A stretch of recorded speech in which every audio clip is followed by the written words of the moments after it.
Hello everybody and welcome back to the channel. My name is Danny Taylor, co-owner of Vegan Proteins Online Coaching, and we are talking about some upper body work for the ladies.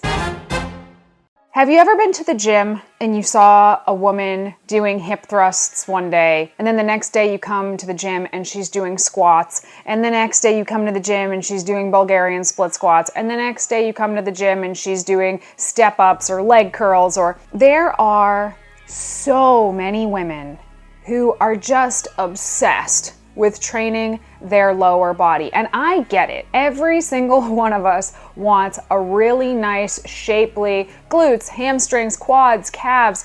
Nice legs look fantastic. However, there are way too many women out there just beating the ever-loving crap out of their lower body and their abs. I'll add abs onto that, you know we've already talked about this. And really neglecting their upper body.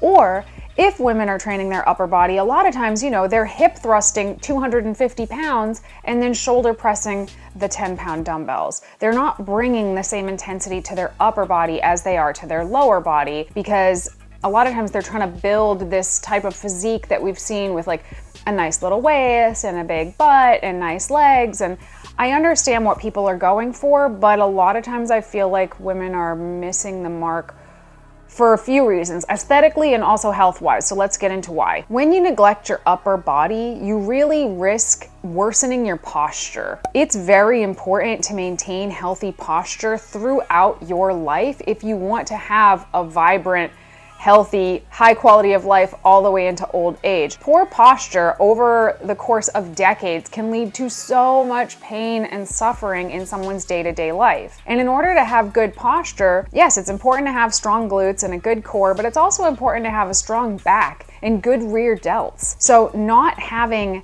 those things is going to make your quality of life worse in the long run. It can lead to muscle imbalances, which can lead to injuries. It is very important to maintain a well-balanced physique head to toe. Next, if training your lower body is really important, your upper body is going to become a limiting factor at some point. I cannot tell you the number of times somebody has said to me, my legs can handle more weight on the goblet squat, but I just can't hold anymore. Or my legs can handle more on the Romanian deadlift, but the bar keeps slipping out of my hands. Your weak upper body will eventually make it so you can no longer progress on your lower body work. And worse, trying to progress on your lower body work could get you hurt. How are you supposed to increase your squat if you can't lift the 45-pound plates up to the rack? You're gonna get hurt one way or the other. And my number one rule, anybody who works with me knows, is do not get hurt, because once you're hurt, you're completely out of the game. The third reason why I feel like women should train their upper body has to do with aesthetics.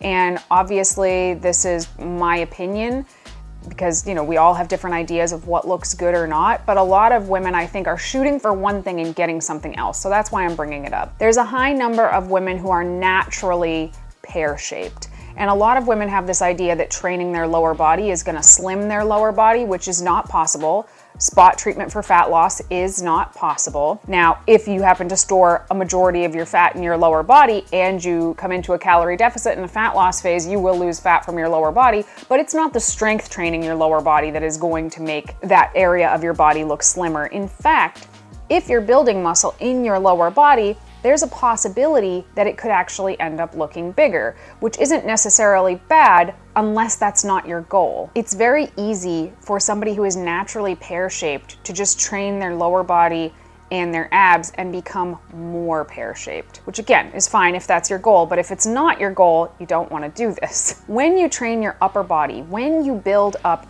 your back and your shoulders, especially your lats and your shoulders, what you do is you create an hourglass frame. Unfortunately, our waists can only get so small, and a lot of that is going to do with the size of our hip bones and our rib cage. It can't get smaller than it can get. So if you want to create the illusion of a smaller waist, one of the best things that you could possibly do is to build your back. A lot of people think your back is just the muscles on your back, but from the front, it actually can create this sort of a shape on the top half. And then when you build shoulders up here, you've created the illusion of a smaller waist. Anybody who's ever been in bodybuilding knows your waist isn't going to get much smaller than it is. Best bet is to build up everything around your waist to make it look smaller. So that's your lats, that's your delts, it's also your glutes, but we're already doing that, right? So focusing on that upper body is going to give, in my opinion, just a much nicer, more balanced overall look. It's going to help create that X frame, and it is just a very strong, fit, pretty, feminine, in my opinion, look. The last reason you should train your upper body is because don't you want to be able to do stuff? Like, this is the thing that I just don't understand. A lot of women are afraid to pick up anything bigger than a 10-pound dumbbell for their upper body, but these are the same women carrying around 40 and 50-pound toddlers. So it's like, when it's a task that we associate with femininity and motherhood, we don't think twice about, lifting this 50-pound child over and over again. But when we go to the gym, we end up doing something so much less than what we're doing in our day-to-day life that we can't possibly see progress in that way, because that's the opposite of progressive overload. And I don't know about you ladies, but to me, it's very important to be able to do a lot of things around here myself. I want to be able to work outside in the garden. I want to be able to mow the lawn without a problem, or, pick up the kids and toss them in the air and do all sorts of fun stuff like that. I want to be able to carry all of the groceries and haul them up the stairs.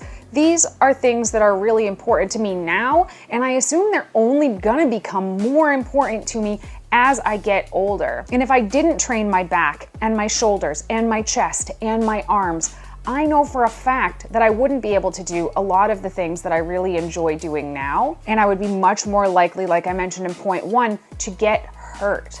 Can you think of anything worse than a weak back that causes your back to get injured and then you are limping around in pain for the foreseeable future? That sounds horrible. And we don't need no stinking men to do anything for us. I'm just putting it out there. Come on, guys. We can do this, but you gotta work for it. Work just as hard for your upper body as you work for your lower body. You do not need to train your lower body every day. You should be training your upper body a couple times a week as well. The type of training plan that you do is going to vary so much from person to person, what your goal is, where you're at. But I think that a 4-day split of upper, lower, you can't go wrong with that. So that's a great place to start. If you guys have any questions about programming or anything like that, you can always go to VeganProteins.com. We have a fantastic membership program called Muscles by Brussels, where you sign up and every month you get a brand new workout that you can do in the gym or at home, depending on what you have access to. You get access to live coaching calls,